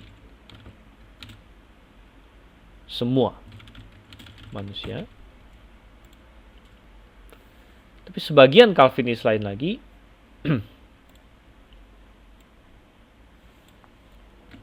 mengakui bahwa Allah tidak mengasihi non-pilihan. Okay. Dan mau yang manapun di sini ada permasalahannya gitu. Ada permasalahannya. Misalnya, bagi Calvinis yang tetap bersikukuh bahwa enggak, Allah mengasihi semua manusia kok gitu. Allah mengasihi semua manusia dan mereka akan berargumen, buktinya apa? Buktinya Allah masih memberikan mereka banyak hal. Allah memberikan kepada semua manusia hal-hal baik, berkat-berkat. Ya, misalnya ya kesehatan mereka dan Uh, Pokoknya semua berkat-berkat jasmani lah kan. Manusia yang tidak diselamatkan pun menikmati matahari, menikmati hujan dari Tuhan, menikmati keindahan bumi ini dan sebagainya. Itu semua adalah berkat-berkat Tuhan. um, Sehingga mereka tetap mengajarkan bahwa Allah tetap mengasihi semua manusia, walaupun kebanyakan manusia Tuhan tentukan masuk neraka, tapi Tuhan mengasihi mereka. Alasannya adalah karena Tuhan masih memberkati mereka secara fisik dan dengan cara-cara lain gitu. Dan permasalahannya di mana untuk poin yang satu ini? Permasalahannya adalah ini adalah posisi yang sangat tidak masuk akal. Itu sangat tidak masuk akal. Alkitab sendiri mengajarkan bahwa berkat-berkat jasmani tidak ada bandingannya dengan berkat-berkat rohani. Alkitab sendiri mengajarkan bahwa kekayaan dunia ini tidak ada gunanya dibandingkan dengan keselamatan jiwa. Tuhan Yesus sendiri mengajarkan misalnya bahwa dia kasih perumpamaan tentang orang yang kaya yang berkata, "Oh hai jiwaku ya, sudah tersedia bagimu tertimbun harta yang begitu banyak bertahun-tahun." Tapi Tuhan bilang apa? Malam ini juga jiwamu dituntut daripadamu. Apa gunanya semua kekayaanmu itu? Tidak ada gunanya. Dan Tuhan Yesus yang mengajarkan, Tuhan Yesus sendiri yang mengajarkan bahwa apa keuntungannya jika seorang memperoleh dunia tapi kehilangan nyawanya, kehilangan jiwanya, kan Tuhan Yesus sendiri mengajarkan itu. Dan Alkitab penuh dengan prinsip-prinsip seperti itu, di mana Tuhan memperingatkan manusia bahwa semua hal-hal yang baik, yang jasmani, semua dalam tanda kutip berkat jasmani atau kekayaan atau apapun juga, itu tidak ada bandingannya dengan tidak bisa dibandingkan dengan masalah keselamatan jiwa begitu ya. Nah, mengetahui demikian, apalagi Tuhan sendiri pasti jauh lebih tahu lagi dari manusia tentang itu. Bagaimana bisa dikatakan Tuhan mengasihi kalau Tuhan istilahnya sengaja menahan berkat yang paling indah, yaitu keselamatan. Tuhan bisa tentukan mereka masuk surga, tapi Tuhan tidak mau. Ya, Tuhan tidak mau tentukan mereka masuk ke surga. Tuhan tentukan mereka masuk neraka. Tetapi Tuhan kasih berkat-berkat jasmani ini, apa gunanya? Kita bilang, apa gunanya? Gitu. Apa bisa dibilang mengasihi begitu? Istilahnya begini, apakah bisa dibilang mengasihi kalau misalnya saya melihat seseorang sedang sangat menderita dan menuju kematian, misalnya. Misalnya kita ambil contoh yang sedang hangat COVID misalnya. Misalnya COVID, saya melihat ada orang COVID, dia sesak nafas, ya, misalnya dia kena COVID yang berat, sesak nafas, dia hampir mati gitu. Dan saya punya obatnya misalnya, Ini contoh aja ya, saya punya obatnya. Tapi saya tidak mau kasih dia obatnya. Melainkan saya bilang, "Oh, saya akan kasih yang lain." Ya. Mungkin saya akan pijit-pijit kakinya. Saya akan kasih dia permen, ya. Saya akan kasih dia pokoknya semua yang lain lah gitu. Saya kasih dia es krim, lalu saya bilang, "Oh, saya mengasihi dia kok." Buktinya tuh, lihat tuh. Saya kasih dia makanan, saya pijitin dia, saya bikin A, bikin B, ya, saya ruangan tempat dia ada saya pasangin AC dan lain sebagainya. Tapi yang paling inti apa? Yang paling inti adalah dia sedang mati, dia sedang susah bernafas dan akan mati gitu. Dan saya bisa menyembuhkan dia dan saya tidak mau gitu. Bisakah dibilang saya mengasihi dia kalau begitu? Saya memberikan semua yang lain yang sebenarnya bukan itu yang dia butuhkan, ya. Dan dikatakan, "Oh, saya tetap mengasihi dia." Gitu. Maka kita bilang tidak masuk akal gitu. Tuhan sendiri dalam Alkitab sangat sangat mengecam ya kasih yang munafik seperti itu, kasih yang munafik gitu.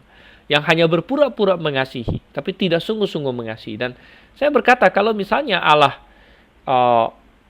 dikatakan mengasihi manusia karena dia menentukan mereka masuk neraka tapi masih ya tanpa syarat, ya, menentukan mereka masuk neraka tanpa syarat, tapi kemudian Tuhan kasih dia berkat-berkat jasmani. Saya bilang itu adalah kasih yang pura-pura begitu. Itu bukan kasih yang itu bukan Allah yang maha kasih sebenarnya. Itu bukan kasih Allah. Jadi kita bilang posisi ini adalah posisi yang bermasalah gitu. Nah, untuk itu kita masuk ke yang berikutnya. Jadi sebagian Calvinis juga menyadari bahwa untuk poin yang ini gampang dibantah. Gampang dibantah sehingga mereka memilih untuk berargumen dengan cara lain. Ya, mereka berargumen, oh enggak kok, ya memang Tuhan tidak mengasihi orang non pilihan. Memang Tuhan tidak mengasihi orang non pilihan, Tuhan membenci mereka, katanya. Tuhan membenci mereka. Gitu ya. Tuhan membenci mereka. Nah, ini juga bermasalah begitu. Ini juga sangat bermasalah, ya sangat bermasalah. Nomor satu bertentangan dengan Alkitab juga, dan nomor dua bertentangan dengan logika begitu. Nah, bertentangan dengan logika, ya seperti mungkin ada yang ingat tahun lalu saya ada debat ya dengan Calvinis ya Bapak MYM dan MYM mengambil langkah yang satu ini. Sebenarnya dia agak-agak sedikit ini, dia sempat coba yang ini ya, tapi sempat coba yang atas ini. Tapi kemudian akhirnya dia ya udah pakai defense yang satu ini ya, pakai defense satu ini. Tapi ada banyak permasalahan juga kalau misalnya Calvinis mengakui bahwa Allah tidak mengasihi orang non pilihan. Sedangkan mayoritas dunia ini non pilihan. Kita bukan bicara mengenai 1-2 orang. Kita bicara mengenai mayoritas manusia. Mayoritas manusia adalah non pilihan. Ini bermasalah secara alkitabiah dan bermasalah secara logika. Bermasalah secara alkitabiah karena ada ayat yang mengatakan Allah mengasihi dunia. Allah mengasihi dunia. Coba kita buka. Yaitu yang paling terkenal adalah Yohanes 3 ayat 16. Ya. Di sini Yohanes 3 ayat 16 dikatakan di sini, karena begitu besar kasih Allah akan dunia ini sehingga ia telah mengaruniakan Anak yang tunggal supaya setiap orang yang percaya kepada tidak binasa melainkan beroleh hidup yang kekal, katanya di sini ya. Jadi kita melihat di sini Allah mengasihi dunia. Nah, Calvinis ingin berargumen bahwa dunia di sini adalah dunia orang pilihan, tapi tidak pernah di dalam Alkitab istilah dunia pernah dipakai dengan arti dunia orang pilihan. Tidak pernah ada yang seperti itu. Jadi konteksnya sama sekali tidak ada ini ya. Lagi pula ayat 16, begitu besar kasih Allah akan dunia sehingga Allah telah mengaruniakan Anak yang tunggal supaya setiap orang yang percaya. Dunia di sini harus mencakup setiap orang karena dia ini ya. Ini dibuka kepada siapapun di sini. Setiap orang yang percaya kepadanya tidak binasa melainkan beroleh hidup yang kekal gitu. Nah, selain itu, seperti yang saya katakan pada Bapak MYM dalam debat kita ya, bahwa kalau misalnya dia ngotot bahwa Allah tidak mengasihi orang non pilihan, dia membuat Allah tidak lagi maha kasih ya.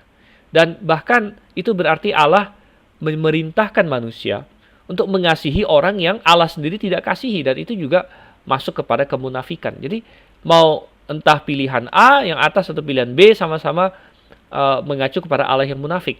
Kalau pilihan A, Allah munafik karena katanya mengasihi orang tersebut tapi tidak mau menyelamatkan orang tersebut. Ya, tidak mau menyelamatkan orang tersebut dan hanya mau kasih berkat-berkat jasmani saja yang Tuhan sendiri katakan itu nggak ada gunanya. Gitu. Dalam firman-Nya Tuhan berkali-kali mengatakan bahwa berkat jasmani itu tidak ada bandingannya dengan berkat rohani begitu.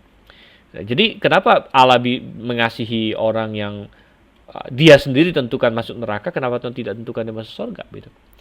Sedangkan poin B di sini atau Allah menjadi munafik juga. Ya, Allah menjadi munafik karena Allah membenci orang-orang non pilihan, tapi Tuhan memerintahkan kita ya, orang percaya untuk mengasihi semua sesama kita.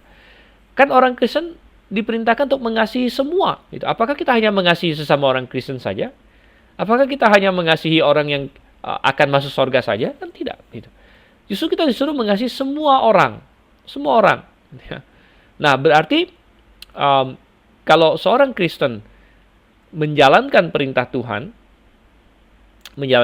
Tuhan dan kita mengasihi semua orang, berarti kita mengasihi orang-orang yang tidak Tuhan kasihi. Gitu. Berarti kita lebih mengasihi dari Tuhan. Gitu. Karena ada orang yang Tuhan benci, tapi kita kasihi. Gitu. Berarti kita lebih mengasihi dari Tuhan. Dan itu berarti Wah, repot sekali. Berarti Tuhan tidak maha kasih. Ya. Tuhan tidak maha kasih. Nah, jadi repot sekali. Dan ya, Calvinis kadang-kadang berargumen, oh enggak, Allah kan mengetahui bermiliar-miliar manusia yang dia kasihi, gitu kan. Sedangkan kita hanya mengasihi, ya kamu kenal berapa orang sih? Paling berapa ratus, berapa ribu orang yang kamu kenal kan. Berarti Tuhan tetap lebih mengasihi. Tapi tidak. Kalau kita lihat persentasenya, gimana? Kalau kita lihat persentase, saya diperintahkan Tuhan mengasihi semua.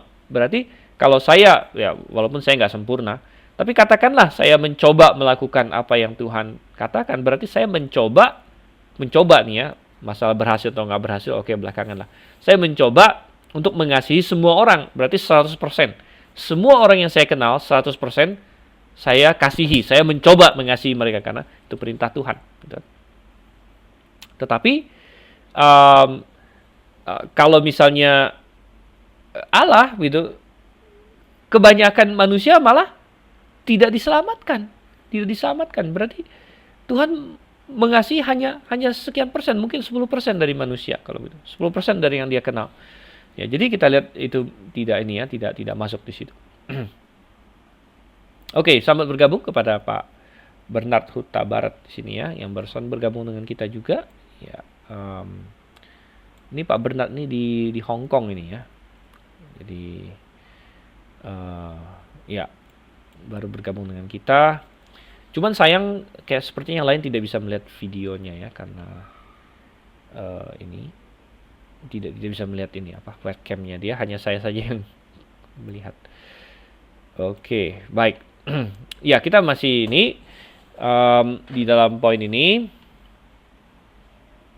kita sedang membahas tentang unconditional election di sini. Unconditional election di dalam Calvinisme, bahwa Allah menurut unconditional election, doktrin unconditional election, Allah telah memilih tanpa syarat ya, tanpa melihat kondisi sama sekali, sebagian manusia untuk masuk surga dan sebagian manusia untuk masuk neraka. Dan kita bilang ini ada konsekuensi yang sangat fatal. Yang pertama, kalau unconditional election benar, maka Allah tidak mengasihi kebanyakan manusia. Dan ya, itu bermasalah gitu ya. Bermasalah berarti ya berarti misalnya ya, kenapa Allah menyuruh kita mengasihi semua manusia padahal dia sendiri tidak mengasihi semua manusia, misalnya. Kan jadi aneh dia. Oke, kemudian poin 2, jika unconditional election benar, maka Allah tidak menginginkan semua manusia diselamatkan. Ini mirip ya dengan poin 1 dan 2. Tapi saya tegaskan di sini mengapa? Karena ada banyak ayat yang mengajarkan bahwa Allah ingin semua manusia diselamatkan. Allah ingin semua manusia diselamatkan. Jadi bertentangan dengan ayat-ayat Alkitab yang sudah pasti begitu. Ya, dan ini nanti akan membantu kita juga kalau ketika kita mulai membahas ayat-ayat Alkitab, karena semua ayat Alkitab itu harus berpadanan semuanya. Misalnya di dalam 1 Timotius 2 ayat 5 contohnya, atau mulai dari ayat 3 ya. Ayat 3 di sini katakan, itulah yang baik dan yang berkenan kepada Allah juru selamat kita, yang menghendaki supaya semua orang diselamatkan dan memperoleh pengetahuan akan kebenaran. Jadi Allah juru selamat kita menghendaki supaya semua orang diselamatkan, katanya. Semua orang diselamatkan dan memperoleh pengetahuan akan kebenaran. Jadi ya, kalau ayat ini benar, maka tidak mungkin unconditional election itu benar. Mengapa? Karena Allah ingin semua orang diselamatkan. Pertanyaannya, kenapa Tuhan, kalau memang tidak ada syaratnya, ya kenapa nggak Tuhan tentukan saja semuanya selamat, gitu? Ya kan? Tuhan tentukan semuanya selamat saja, tapi tidak. Ya. Nah, malah kenyataannya lebih banyak orang yang tidak selamat daripada yang selamat. Gitu. Jadi bertabrakan dengan ayat ini. Dan biasanya Calvinis akan menjawab, oh semua orang di sini maksudnya adalah semua orang pilihan, katanya. Tuhan ingin semua orang pilihan diselamatkan. Tapi kita bilang tidak ada pembenaran untuk menambahkan pilihan di sini. Semua orang menjadi semua orang pilihan, katanya. Tidak ada, karena kalau kita baca dari atas, ya, pertama-tama aku menasihkan naikkanlah permohonan, doa syafaat dan ucapan syukur untuk semua orang. Apakah kita hanya berdoa untuk orang pilihan saja? Kan tidak. Ayat 2 dikatakan, untuk raja-raja dan untuk semua pembesar. Raja-raja kan banyak yang tidak diselamatkan. Raja-raja banyak yang bukan Kristen. Ya, pembesar-pembesar juga banyak yang bukan Kristen. Di Indonesia, misalnya presiden kita Jokowi sekarang. Jokowi bukan orang Kristen. Tapi berdasarkan ayat ini, kita diperintahkan Tuhan untuk berdoa bagi mereka. Naikkanlah permohonan, doa syafaat, ucapan syukur untuk semua orang. Jadi kita harus memahami semua orang di sini bukan terbatas kepada semua orang pilihan saja. Tetapi orang non pilihan juga masuk, artinya orang yang tidak diselamatkan, orang bukan orang percaya juga masuk di sini. Jadi kita melihat semua orang di sini bukan orang pilihan saja. Ya, untuk raja-raja, pembesar dan sebagainya. Dan salah satu alasan kenapa kita harus berdoa bagi mereka adalah sebagaimana di ayat 4, kenapa kita disuruh berdoa bagi mereka? Ya supaya kita hidup tenang dan lain sebagainya. Dan ayat 3, karena itu yang baik dan berkenan pada Allah juga sama kita, yang menghendaki supaya semua orang diselamatkan. Jadi, salah satu alasan kenapa kita berdoa untuk semua orang di ayat 1 adalah karena Allah ingin semua orang diselamatkan. Jadi, semua orang yang di ayat 1 di sini, dengan semua orang yang di ayat 4 di sini, berkaitan erat, begitu. Berkaitan erat, karena itulah salah satu alasan kenapa kita disuruh mendoakan semua orang. Yaitu karena Tuhan ingin semua orang diselamatkan. Jadi sama sekali tidak ada pembenaran secara tekstual dan eksegetikal bahwa semua orang di sini bisa kita artikan sebagai semua orang pilihan. Dan ini hanya baru satu saja ya, ayat. Masih banyak ayat lain yang mengajarkan bahwa Allah menginginkan semua orang diselamatkan. Oke, tapi coba kita ini masuk dulu di sini.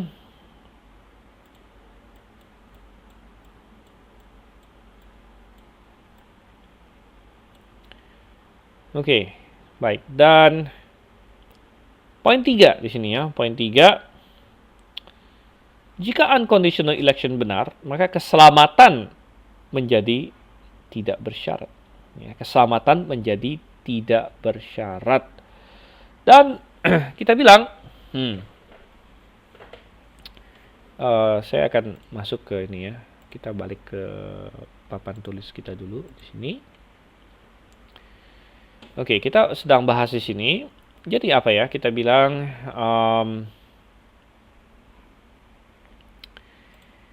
jadi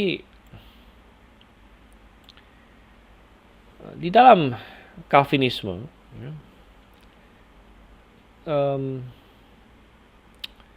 Jadi ada election, ya, predestination, yang tanpa syarat. Jadi harus saya tambahkan ya, supaya jelas tadi. Ada unconditional election atau predestination, unconditional predestination. Kemudian, nah ini ujung-ujungnya, ya, ujung-ujungnya adalah ya, menuju ke mana? Ya, misalnya, ya akhirnya orang tersebut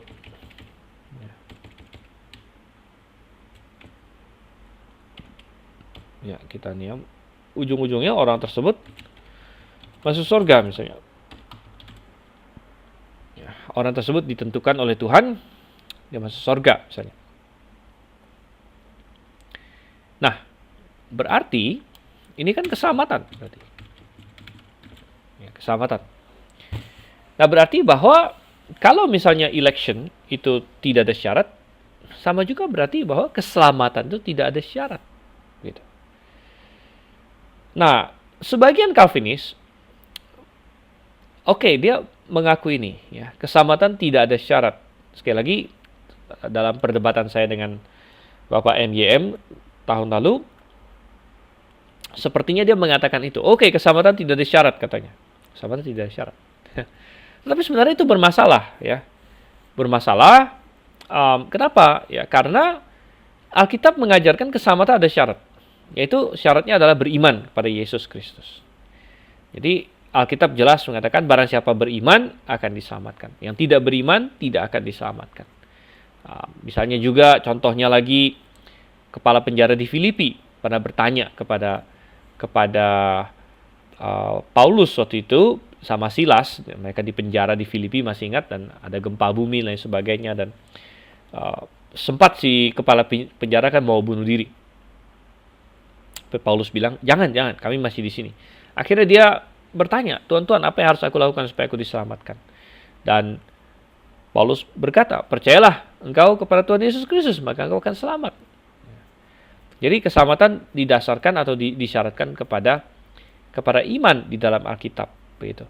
Nah, sehingga sebagian Calvinis berkata bahwa jadi sebagian Calvinis berkata pemilihan tidak ada syarat, tapi keselamatan ada syarat. Nah, jadi ada yang berkata demikian. Pemilihan tidak ada syarat katanya, tapi keselamatan ada syarat. Gitu. Nah, kita bilang tidak bisa demikian sebenarnya. Kalau misalnya pemilihan itu tidak ada syarat, maka berarti keselamatan itu menjadi tidak ada syarat juga. Gitu. Karena mereka ingin bilang begini, mereka ingin bilang bahwa, jadi saya ini modifikasi, akhirnya orang menjadi percaya masuk surga. Jadi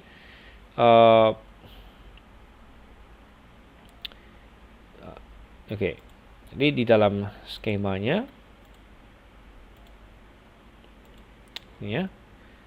nah, keselamatan disyaratkan kepada ini katanya. Sedangkan ini tidak ada syarat. Electionnya tidak ada syarat menurut mereka. Keselamatannya disyaratkan, harus percaya. Gitu. Tetapi sebenarnya tidak juga begitu. Tidak juga. Ini hanya syarat palsu, syarat semu saja dalam skema ini. Gitu.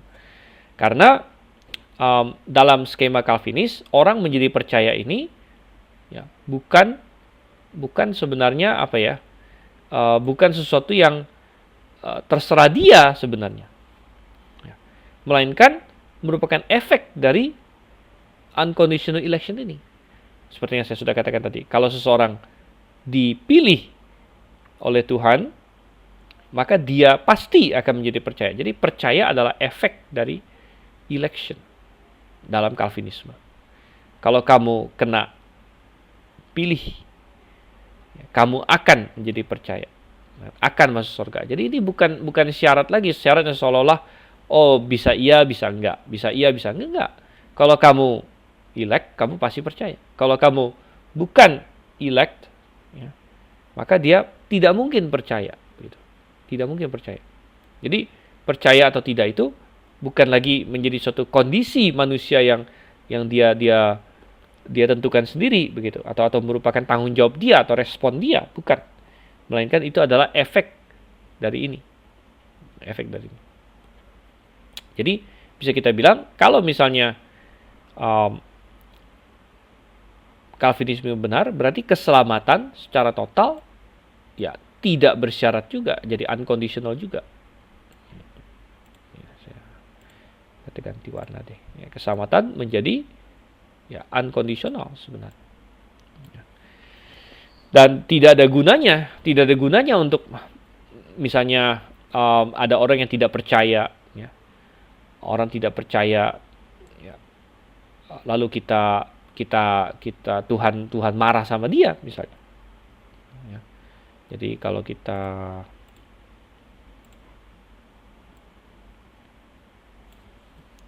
padanannya misalnya unconditional reprobation. Jadi ditentukan reprobasi secara unconditional juga. Maka orang menjadi tidak percaya.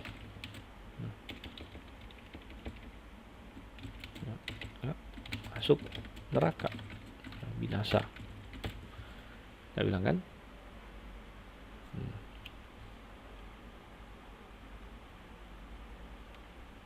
reprobation. Oke, jadi sebenarnya dalam skema seperti ini, inti dari selamat atau binasa di sini bukan harus dicari letaknya itu di sini, ya. Jadi yang dipermasalahkan jangan di sini. Ya. Saat ini kan orang bilang, oh kamu selamat, ya, karena kamu percaya. Kamu binasa karena kamu tidak percaya. Tapi dalam Calvinisme sebenarnya ini tidak bisa dijadikan dasar ini. Yang harus ditanya balik itu harus yang balik ke sininya. Gitu. Kenapa kamu binasa? Kenapa kamu binasa masuk neraka? Ya, kenapa di sini? Kenapa reprobation? Kenapa kamu selamat? Ya, kenapa saya dapat election? Begitu. Dan ini tidak bersyarat. Menurut Calvinis tidak bersyarat dua-duanya. Unconditional. Ya. Nah, sehingga ya, yang poin yang di tengah ini orang menjadi percaya dengan tidak percaya ini hanya kayak semacam salah satu mata rantainya saja. Gitu. Bukan sungguh-sungguh menjadi apa ya? Bukan sungguh-sungguh menjadi syaratnya sebenarnya. Gitu. Oke, saya harap ini dipahami ya poin ini.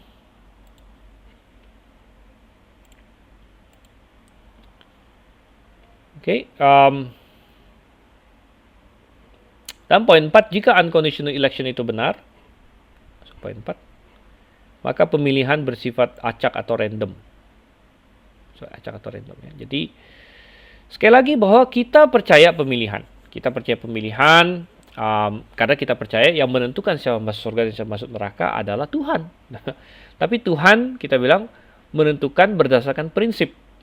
Ya, prinsip Tuhan apa? Prinsip Tuhan adalah barang siapa yang percaya kepada Yesus Kristus, dia akan masuk surga. Itu prinsip Tuhan. Jadi Tuhan memilih berdasarkan prinsip dia itu. Makanya bisa juga dikatakan Tuhan memilih di dalam Kristus. Apa maksudnya Tuhan memilih dalam Kristus? Artinya Tuhan memilih barang siapa berada di dalam Yesus Kristus akan masuk surga. Barang siapa percaya kepada Yesus Kristus akan masuk surga. Itulah penentuan Tuhan. Tuhan menentukan orang yang percaya Yesus untuk masuk surga. Nah, tetapi kalau misalnya unconditional election itu benar, berarti kan tidak ada apa ya? Tidak ada syarat yang Tuhan berikan sama manusia. Tuhan juga katanya tidak melihat kondisi manusia apa-apa. Maka sulit untuk lari dari kesimpulan bahwa berarti pemilihannya random atau ngacak gitu, atau arbiter. Ya. Saya ambil contoh begini. Misalnya saya bawa sekeranjang apel, ya.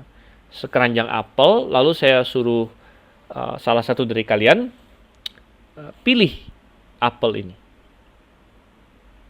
Ya, ada sekeranjang apel, silakan pilih. Tapi syaratnya pemilihan kamu tidak boleh didasarkan kepada kondisi apapun pada apel-apel ini.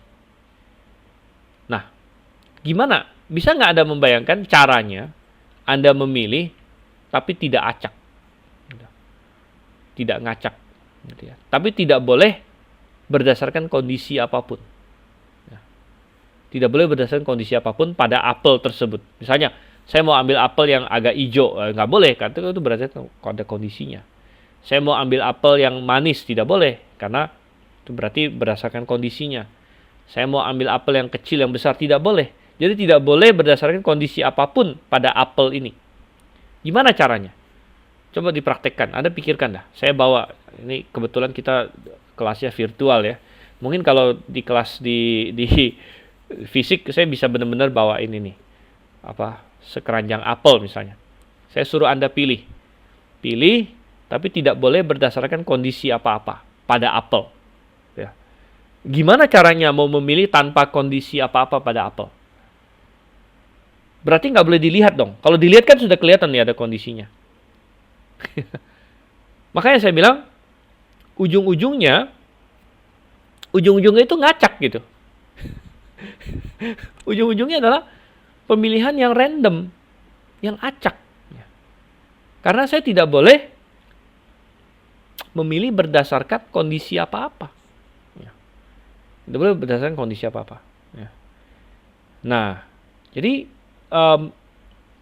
ya ya Richard bilang kayak beli kucing dalam karung, ya memang benar gitu. Berarti kayak ya udah kita tutup mata, pegang satu, pegang dua, ya.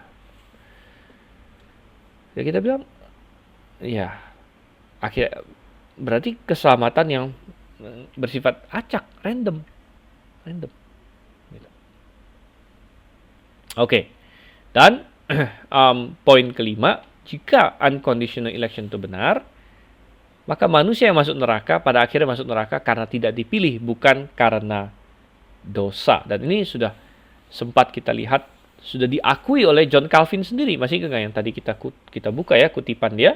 Dimana John Calvin mengatakan bahwa kalau kita tidak bisa, ya istilahnya untuk orang yang dipilih Tuhan diselamatkan, kita tidak mencari apa-apa pada orangnya, tapi itu kehendak Allah saja. Demikian juga kalau ada orang yang Tuhan reprobasi, Tuhan tentukan masuk neraka, juga bukan berdasarkan pada orang tersebut, gitu, melainkan pada kehendak Tuhan. Jadi kalau ada orang masuk neraka, intinya adalah karena Tuhan mau saya masuk neraka, gitu. Ya, karena Tuhan mau saya masuk neraka, bukan karena dosa. Kenapa? Kalau karena dosa, buktinya ada orang berdosa yang masuk surga, gitu. Karena Tuhan pilih dia masuk surga. Berarti saya masuk neraka karena Tuhan tidak mau pilih saya masuk surga. Gitu. Nah, jadi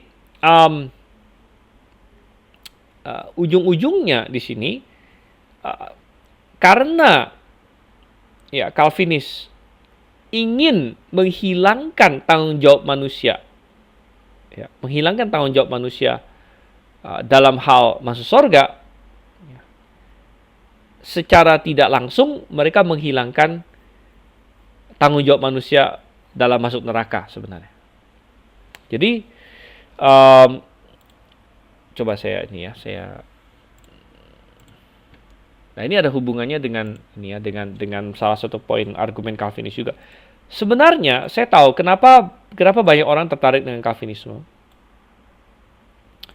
Kenapa banyak orang tertarik dengan Calvinisme, ya? Karena ini salah satu poin ya, seolah-olah karena gini, Calvinisme itu kan muncul ya dalam sejarah ya. Ya John Calvin itu kan muncul, ingat, pada masa reformasi. Nah, yang diserang dalam reformasi adalah apa? Ya, pertarungan waktu itu adalah melawan Roma Katolik kebanyakan. Ya. Kaum reformator melawan Roma Katolik. Bagaimana keselamatan dalam Katolik? Keselamatan dalam Katolik, ya juga ngaco tentunya, ngaco luar biasa, gitu ya. Ya banyak mengandalkan usaha manusia. Banyak mengandalkan usaha manusia, misalnya Katolik menambahkan, ya perlunya sakramen,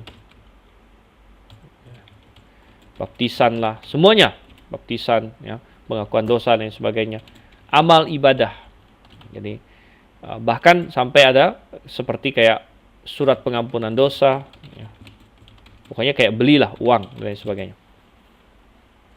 Jadi sangat kacau sekali, sehingga ketika John Calvin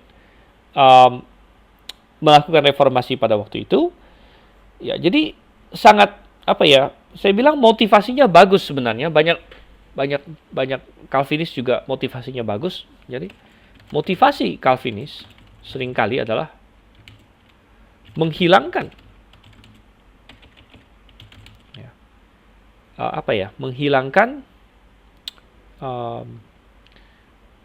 jasa atau sumbangsih manusia dalam keselamatan. Ya, menghilangkan jasa atau sumbangsih manusia dalam keselamatan. Gitu.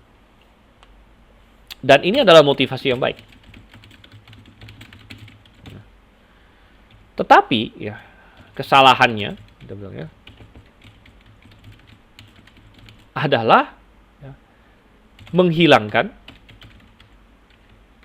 semua ya, sebenarnya tanggung jawab atau peran manusia. Tanggung jawab lah ya manusia dalam keselamatan. Karena ya Calvinis ya, dia bilang salah memahami bahwa tanggung jawab pasti, ya, pasti berarti suatu jasa atau merit istilahnya, atau ini ya, atau sumbangsih. Sehingga kalau misalnya manusia ada tanggung jawabnya, berarti ada jasanya. Nah, ini yang salah kita bilang. Kita bilang bahwa Alkitab mengajarkan ada tanggung jawab tertentu yang bukan jasa, gitu. Yaitu percaya, ya, percaya atau menerima. Kalau kita bicara mengenai hadiah, menerima hadiah itu bukan berarti kita berjasa. Wah, saya terima hadiah, wah berarti hadiah ini saya ada sumbangsinya, enggak gitu. Misalnya saya ulang tahun, ya, lalu ada orang belikan saya sesuatu yang mahal sekali, saya tidak mampu beli. Dia kasih sama saya, dia kasih hadiah gitu, dia kasih hadiah full, ya, tapi saya harus terima. Nah, ketika saya menerimanya, apakah bisa berarti, wah, karena saya terima, maka saya ada jasanya nih, atau saya berarti hadiah ini termasuk saya ada sumbangsinya? Kan tidak gitu. Menerima hadiah tidak sama dengan berjasa atau memberikan suatu sumbangsih untuk hadiah tersebut. Ya. Nah, demikian juga di dalam keselamatan. Karya keselamatan itu sudah Tuhan Yesus bayarkan semuanya, tapi kita ada tanggung jawab nggak? Ada tanggung jawabnya. Tanggung jawabnya itu adalah kita harus menerima itu dengan cara percaya itu. Tapi ketika kita percaya atau menerima itu, bukan berarti kita menambahkan semacam sumbangsih gitu untuk keselamatan itu, tidak. Gitu. Ya. Atau seolah-olah dengan percayanya kita itu kita ada semacam suatu jasa di situ. Ya. Tidak. Gitu ya. Nah, jadi kita harus paham bahwa kenapa Calvinis ini sampai unconditional election segala macam, karena dia mencoba menghilangkan, ya, semua peran manusia, ya, karena dia beranggapan bahwa kalau manusia ada peran, ada tanggung jawab yang sesedikit apapun, itu nanti berarti manusia ada jasanya di dalam keselamatan. Gitu. Nah, padahal kita bilang tidak, ya. Ada tanggung jawab tertentu, ada tuntutan Tuhan yang tidak menimbulkan jasa. Gitu. Itu tuntutan Tuhan berupa kamu harus menerima atau percaya. Nah, itu Tuhan kontraskan dengan percaya, dengan bekerja. Percaya itu dikontraskan dengan bekerja. Gitu. Nah, bilang efek samping dari menghilangkan tanggung jawab, ya, dalam keselamatan adalah juga menghilangkan tanggung jawab dalam kebinasaan.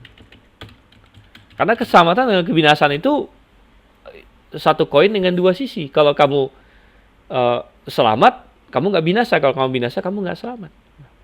Ketika kita menghilangkan peran manusia sama sekali dalam keselamatan, berarti kita menghilangkannya juga di dalam kebinasaan. Gitu. Ya. Karena kalau misalnya percaya itu adalah Tuhan yang tentukan, ya, kamu percaya karena Tuhan tentukan kamu percaya, maka kalau ada orang yang binasa karena dia tidak percaya, pertanyaannya adalah kenapa Tuhan tidak tentukan dia percaya, begitu. Kan pertanyaannya begitu. Ya. Orang yang selamat, ya, dia percaya, ya, tapi kita bilang, oh, percayanya dia itu Tuhan yang tentukan dia percaya, begitu. Tuhan yang memilih dia tanpa syarat. Maka dengan demikian, pertanyaannya kalau ada orang binasa, kita bilang dia tidak percaya, kenapa tidak Tuhan bikin dia percaya kalau begitu? Ya, jadi semoga kalian bisa melihat, ya, karena ini masih panjang tentunya, ya, kita bicara mengenai unconditional election, kita belum ini terlalu banyak buka yang ayat-ayatnya, nanti kita akan lihat itu di minggu yang akan datang. Oke, silakan pertanyaan-pertanyaan yang ada dikemukakan. Kita sudah hampir jam 9, tapi masih ada waktu untuk mungkin beberapa pertanyaan. Oke, Pak Andi Ardiarto berkata soal menerima hadiah apakah bisa menggunakan ayat Yohanes 1 ayat 12? Ya bisa, itu salah satu ayat karena di situ ada kata menerima. Ya. Barang siapa yang menerimanya diberinya kuasa untuk menjadi anak-anak Allah. Itu memang ayat yang ini ya, yang penting di situ. Ya. Oke, itu bisa ya.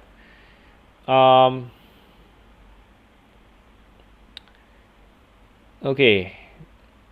Baik, sambil menunggu, sekali lagi untuk mengingatkan bahwa kelas-kelas kita ada rekamannya. Jadi baik itu Pak Bernard Huta Barat yang baru saya bergabung ataupun semua yang lain yang ketinggalan ya, bisa melihat rekamannya. Rekaman bisa dilihat di 2 tempat, yaitu satu di sistem sistem Moodle kita, dan 2 di YouTube saya. YouTube saya juga mungkin kalau lebih gampang sih lewat YouTube ya biasanya. Nah, cuman yang YouTube biasa saya tidak langsung. Jadi kalau yang rekaman di sistem itu biasa besok sudah ada muncul. Sedangkan untuk YouTube saya biasa taruh beberapa hari ke depan gitu. Baru saya taruh di YouTube. Oke. Dan ya diktat segala macam bisa di-download. Untuk mid test, siapa yang belum menyerahkan mid test tapi berencana akan menyerahkan mid test? Apakah ada? Karena mestinya ini hari terakhir menyerahkan mid test. Berarti nggak ada lagi ya? Nggak ada yang karena saya baru terima tadi dari mid test dari kalau yang dari luar seperti dari 3 orang ya. 3 orang dari Pak Ori, kemudian Pak Fremi dan Samuel, itu yang saya ingat. Oke, dan jadi yang lain belum ya. Oke. Baik. Oke, kalau tidak ada pertanyaan lebih lanjut lagi, saya masih menunggu apakah ada. Oke, kita akan tutup dalam doa kalau begitu. Mari kita bersatu dalam doa. Bapa di surga, kami mengucap syukur untuk kasih Tuhan pada kami, dan Tuhan ada banyak hal-hal yang mendalam yang kami pelajari. Kau yang kita tolong supaya kami memahaminya, mahasiswa-mahasiswi dapat memahaminya dengan sebaik-baiknya. Kau yang kiranya sertai Tuhan, pimpin kami kepada seluruh kebenaran-Mu. Kami berdoa dalam nama Yesus Kristus. Amin. Oke. Baik, jadi sampai di sini. Selamat malam dan Maranatha.